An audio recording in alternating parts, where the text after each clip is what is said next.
This podcast contains potentially adult language, adult themes, definitely drinking, and possibly sexual context. Listener discretion is advised.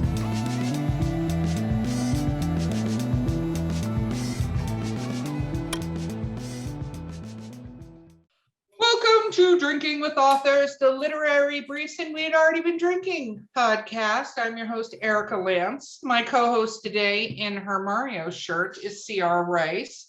And I say that, but you have to watch fucking YouTube if you want to see it. So anyway, there's a lot of episodes out there. It's pretty cool. Okay, and our guest today is Maria Devivo. Woo! Woo! Hi. Okay, let's talk about what we're drinking. So I don't have much left, but I put an awful lot of vodka in this, which is vodka and cranberry. So that happened, and I'm definitely feeling it. Oh, our sponsor, Skunk Brothers Spirits, DWA10 is the coupon code. Check out their website. Amazing, amazing stuff. Okay, CR, what are you drinking? Okay, on my adventure to create the 4 Horsemen drinks, this one, super fun. It is rum, spice rum, not crappy like regular rum, spice rum. And you do the Coke Star Bro? Is that what it is? Starlight. And then you throw some strawberries in there and you have water. See, you're gonna have to email me these recipes so I can start posting them on Drinking with Authors for. I'll make some super cool pictures too. There we go. I like it. Maria, what are you drinking that is not a White Russian, but go ahead and try to explain it as one. It is like a Reese's peanut butter cup. I've got some Screwball peanut butter whiskey. I've got some Godiva chocolate liqueur and some milk. I love that. I feel like that's one of those drinks for me that I would drink a shit ton of and be completely obliterated because I would just be sipping it like with this is a water thing, but just like. Yes. I'm almost done with mine and I'm such a lightweight. Like I'm already like. Well, this is the perfect time for you to answer some questions then. Let's do that. Quickly. Let's go. What is your favorite Let's go. book of all time? What? Your favorite book of all time? My favorite book of all time. Jesus Christ, Erica. That's hard. Yeah. The Outsiders. Outsiders. Are you just saying that because we talked about it? No. Not because it's your favorite? No. Because your actually, 7th graders are reading it.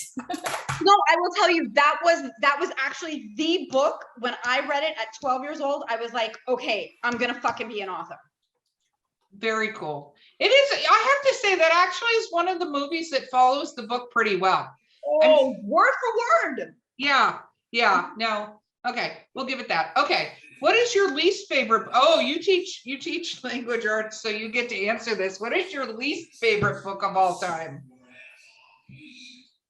Catch-22, Joseph Heller. Really? Why? Yeah. Why? I had a bad experience in the class with the teacher, and I was like, yeah, we'll never do this again. That makes sense. Okay, so favorite book that was made into a mini series or a movie? Jesus Christ. Really? Yeah. Seriously? Okay. Yes. This is my podcast. Ask my questions. I don't know. Oh, Interview with the Vampire. Really? Yeah. I don't like Tom Cruise, but I liked Tom Cruise as Lestat. I did. You know, it's interesting. I've said this a couple times on the podcast. When Anne Rice passed away, rest her soul, I actually went and re-listened to Interview with Vampire on audiobook. And I have to say, Louis is so fucking whiny. Like in the book, he is so I hated the book. whiny. Loved the movie. Because of that exact reason. I was like, why are you still fucking whining? Just walk into the sun. Accept the gift that you were given. You've been given this beautiful, wonderful gift. Just go with it. But yes, no, anyway, interesting. Yes. So which adaptation did you think was fucking terrible and they shouldn't have made? What do you mean? From like books To A movies? book that was made into a movie or a TV show, and they Hunger completely Games, missed Hunger the Games. mark. Hunger What? Games. Hunger That Games. is by far the best they have ever done.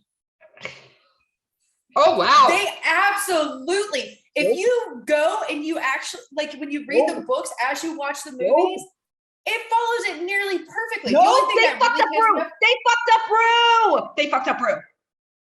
That's the only complaint there is in the whole fucking series, though. And they Well, a barely lot of people did. didn't enjoy my lovely Peeta, blonde his friend, fucking but tiny short ass. he's the character in the book. I'm He sorry. was not that short in the book. He I was don't care about not. height. He did I such a great do. job of playing that character. He did. But every Oh time my I saw him, God. knowing that he was on those fucking stilt things because he complained about how terrible it was, it cracked me up so hard because he said that like she either had to be below him and he had to stand on a platform just to make him taller than her. I laugh every single time. Like, do you know, You know how what they embarrassing do that must that? be They for used him? to do that in the movies. They still do, where they dig holes and people will stand in the hole. Yes. And yeah, to level out. Level it out. Yeah. Yeah. It's just ridiculous. Ridiculous. Okay. Yeah. Chels, some of the go for things your are insane. questions. What is your favorite weird food combination? Favorite weird food combination. Oh my God. Yeah, you she guys does are the book stuff. I do the good stuff. crazy shit. I mean, I don't know. Is it weird? Weird. I like peanut butter, jelly, and Nutella and fluff all together. That sounds like a lot. That's a lot going on. in Like this each family. on their own bread? No. Like you take the bread, you put the peanut butter, then you put the fluff, then you put the Nutella, then you put the jelly, and you eat it. That is so much work. That's like That is- diabetes waiting to happen. That is so diabetes waiting to happen. I'm That just is- like that. is a lot of I take sugar. like 3 bites of that. It's like and a I would be pick-me-up. like, okay, and we're done. This is too much. Yeah, no. And yeah, that's like, you can only have it like once in a while. Not all the time. Okay. All right. What's your If you favorite could- cereal? Favorite cereal? Ooh. Blueberry. Really? Blueberry. Yep. And when I was a kid, they never had it. Like the supermarkets never, ever had it. And like whenever my mom would get it, it was like, oh my God, we got blueberry. I mean, Frankenberry's great. Count Chocula's great. But blueberry, that's the shit. Mm. What about you, Chelsea? I don't think I've ever asked you this question. I have a cereal machine. It has 4 different things you keep cereal in because I eat a lot of cereal. So I love to mix cereal. I think it is better when you mix them. So I love taking like, the Reese's peanut butter, like the little puff ones, So I like doing that with Trix. I like doing Fruity Pebbles with Cocoa Puffs. I like doing honeycomb and Lucky Charms. Yeah. Okay, I now eat I a know lot of I never cereal. asked that question. That is Yeah. a lot of weird stuff happening right there. That's some weird shit. It's so good though. It's so I good. believe it. What about my you? cereal that I can just eat like nonstop is Honey Nut Cheerios. Like Okay. just sit with the box That is so and a gallon of basic. milk and just eat it. But every now and then I get a hankering for Fruity Pebbles. I was just That gonna will- say Fruity Pebbles. Yeah, Yes! that will last I said Fruity Pebbles like approximately 9 times. 1 box. And then I can't eat it anymore for a while because it's way too sweet. And yeah. I go to Sam's and get the jumbo family size where you get the 2 bags in one. Yeah. That's that. Oh no, that's too much. Too much pink milk for me. Oh, it doesn't make it to the pink milk. Like that's eaten before. I even have special cereal bowls. I swear to God, ask Corey. Yes, I do. they're like this big, and like you Oh can my fit God. like half a box of cereal. I swear to God, I believe you. I can see you sitting there. I do. I absolutely do. Every single night, I have cereal every night before I go to bed.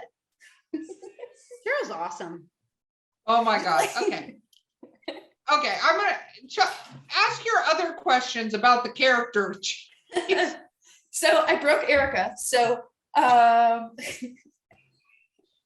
if you For could my water now. If you could be any main character in a book, but you have to live their life, who would it be?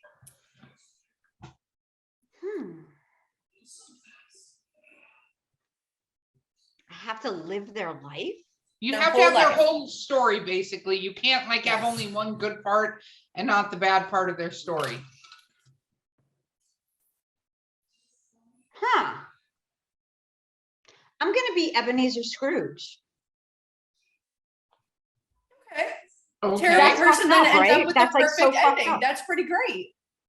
Cause like, you know, he's like a dick, right? But And he's then- filthy and rich. He's a rich dick. And then he goes through this like really cool fucking, you know, otherworldly experience. And then he's like good. So, and he's still rich. Why not? That's That might be all the this best is answer true. we've ever All this gotten. is a true story. Okay. Okay. Next question, Joes. If you could be best friends with any character, who would it be and why? Oh, Jesus. Best friends. Uh-huh. Anyone. Mhm. Probably Jack from Lord of the Flies. Because he was a badass and he could help me with survival. And I, you know, if I'm his best friend, of course he's not gonna turn on me. I'll turn on him probably. But yeah, we would survive together on that fucking island. And Jack. I All right. like it. Wow. Okay. Do you finish books if you start them? I have to. Even if they suck. I have to. 'Cause Wow. I feel like if I'm dedicating time to something, I gotta see it through. That's the OCD in me. I was gonna say, because I have friends that have done that and I've now talked them out of doing that because it's not worth your time. Kind of like Right? when you do read, it's not worth your time. You can get rid of the book if it's terrible. Do you leave reviews? I don't. Really? I should, but I don't. How come? I don't know. I don't know. I don't know. It's strange, I guess. I don't know.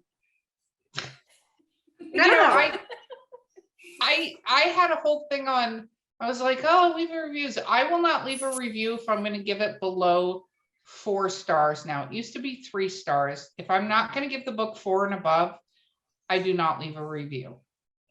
If I had a problem with the book, well, first of all, I don't finish things that I start having problems with. But if I get to the end and I'm like, huh, you know, unless I'm going to give it 4 or 5 stars, I'm not leaving a review because I know as an author what that does. But if I start reading something and it's got a lot of grammar and stuff like that, I will find a way to email or message the author and go, hey, blah, Guess blah, blah. Right. You know, like, you may want to take a look at this. I stopped reading it because of this.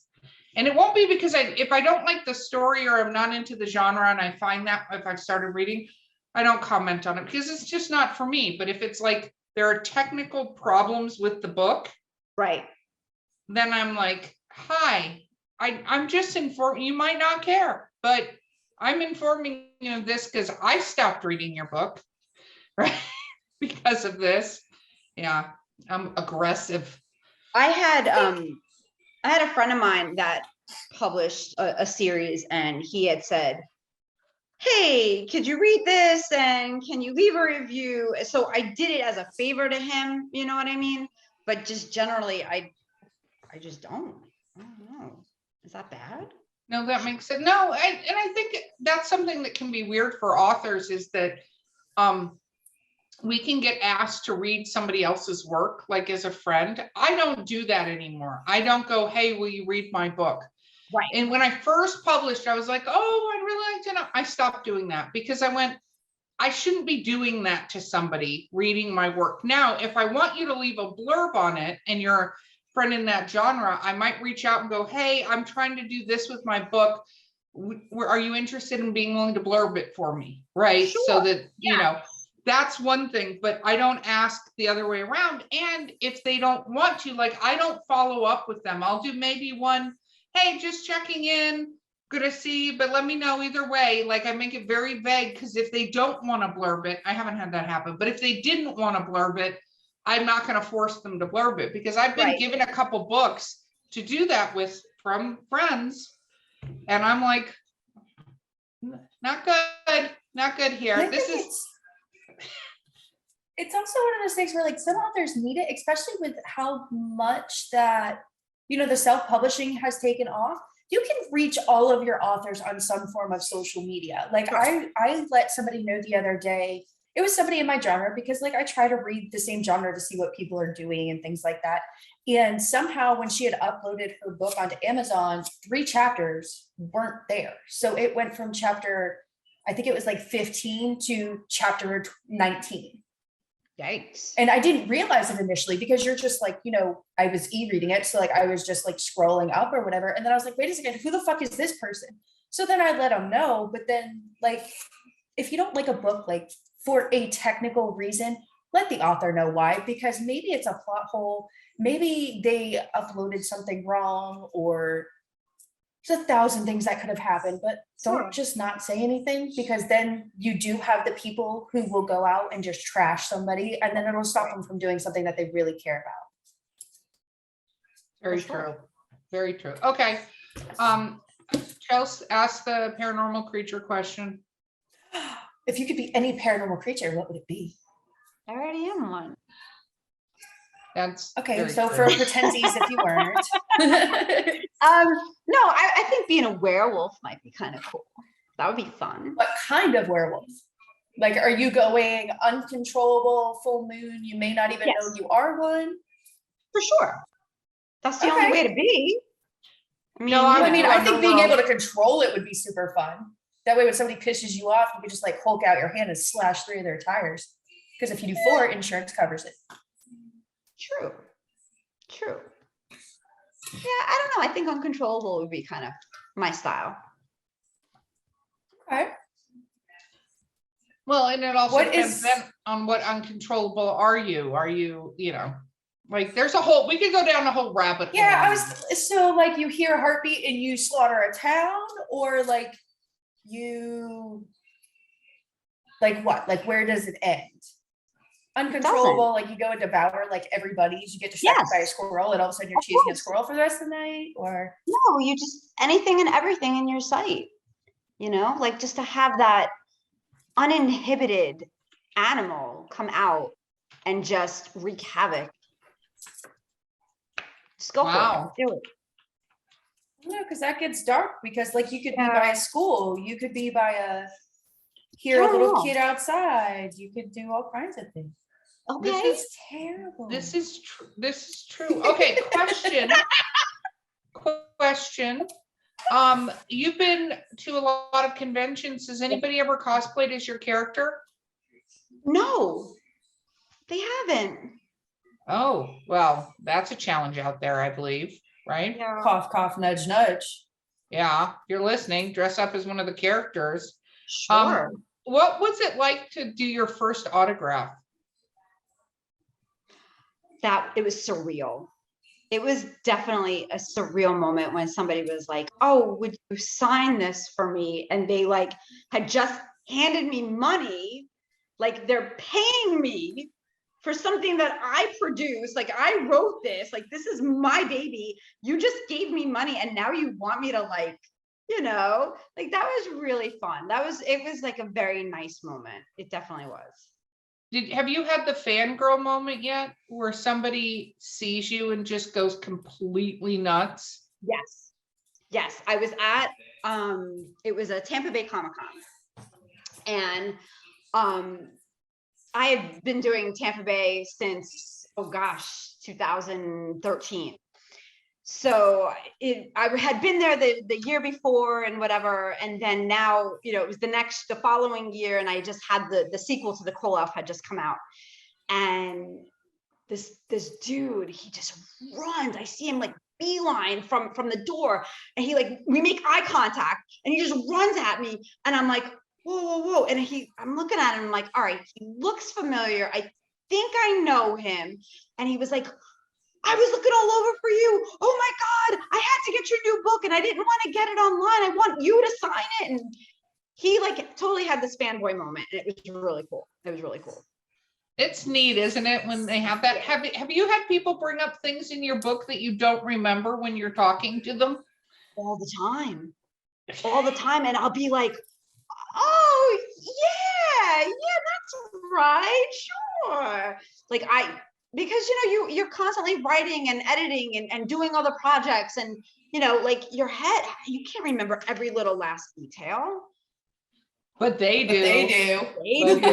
For sure. Holy shit, yeah. And I'm like, fuck, how did you remember that? Yeah, it's crazy. No, I agree. I think fans are so much fun to interact for sure. with. Absolutely. Okay, Chess. What is your favorite superstition? Knocking on wood. I just explained on this podcast the other day where that came from.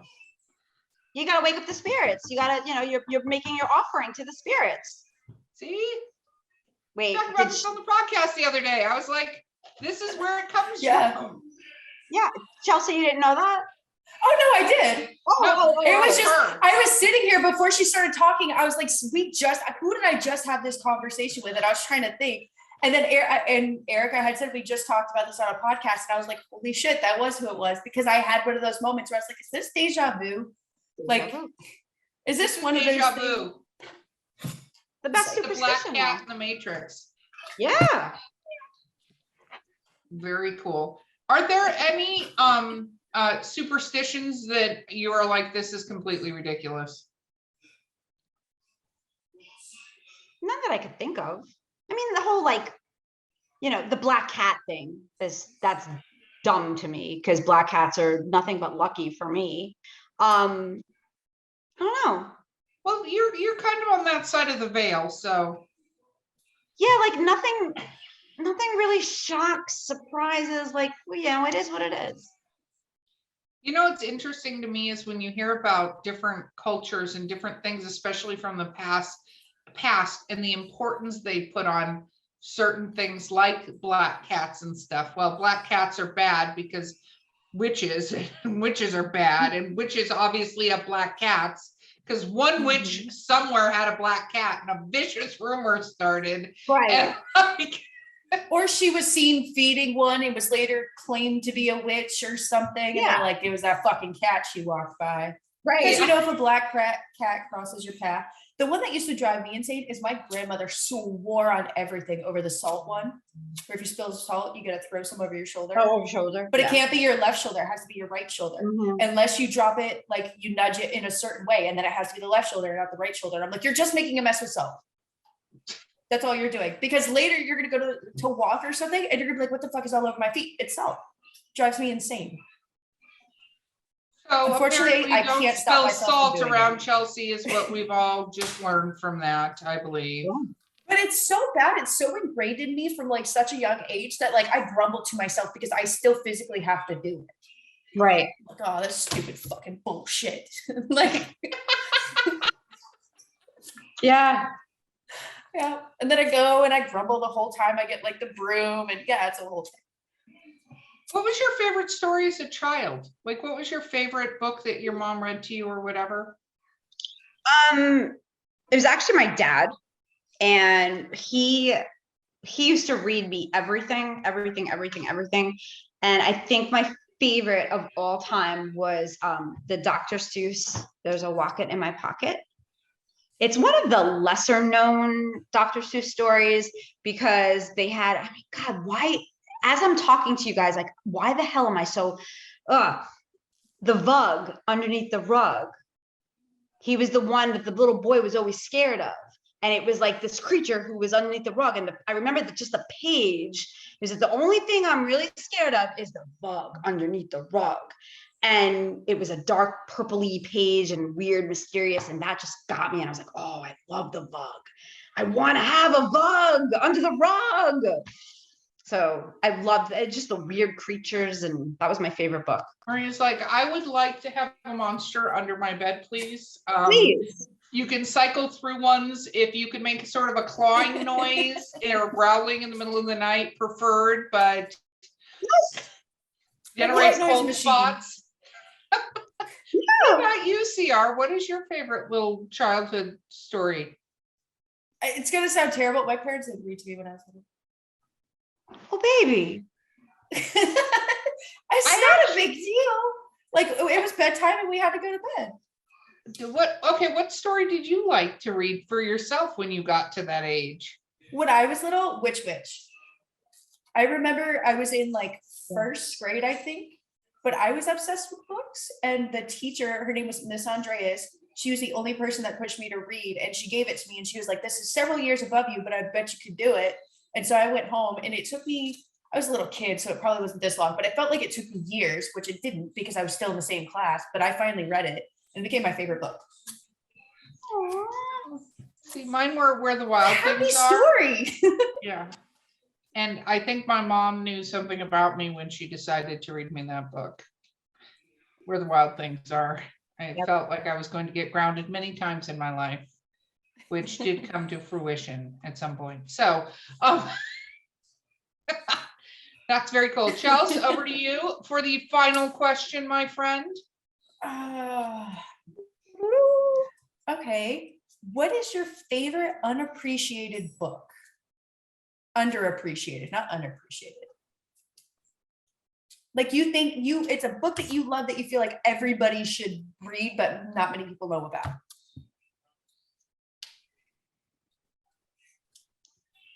Can I pass this question? Can I pass? No, seriously, because like we'll have to figure out another question. I'm a sucky reader, so I can't like. Oh yes, that's right. Because you get stuck with the 7th grader stuff. Answer that. You know what I mean? Like, I'm a shitty reader. So I gotta pass that question. I'll give you something else. Okay. What is the one thing on your bucket list you're the most excited for? Everybody's got a bucket list. I do. I'm calling it an adventure list. That's what I'm calling it now. Me and my boyfriend. Our adventure list. I like it. Okay, so this is gonna sound so weird and so like out of left field, but I really want to like go to Alaska and do like the dog mushing, like just over the frozen, like over the frozen tundra and being like, you know, in sub-zero weather and just like having these dogs take me through on a sled. That sounds like fun. That's different. Right? That's not like I want to go to the Grand Canyon. That's overrated. It's a giant hole in the ground. Yeah, it is. I mean, it's pretty. I was there. I went for my college graduation, and that was like my gift to myself. I'm going to the Grand Canyon. It was all right. But I want to go to Alaska. Like I want to do a cruise to Alaska, and then, you know, see all frozen shit. Dog mushing. Who am I? You know, what about you, Erica? Oh, wow. I have a lot of stuff on my adventure list. I eventually want to get to Ireland, but every time I try to, and I do book trips there, coronavirus hit, and then the Delta hit, and then Omni hit. And so I'm just not booking trips. More for the world than anything else, because apparently that's a thing. Well, so, let me know when you book your next one so I can make sure I have it confirmed by. Right. Yeah, seriously, it happened 3 times in a row and we had to cancel the trips. And I told my boyfriend, I'm like, if this is ever going to happen, somebody needs to not tell me about it and then just be like, hey, get in the car. Like I need to be walking onto the plane. Like it.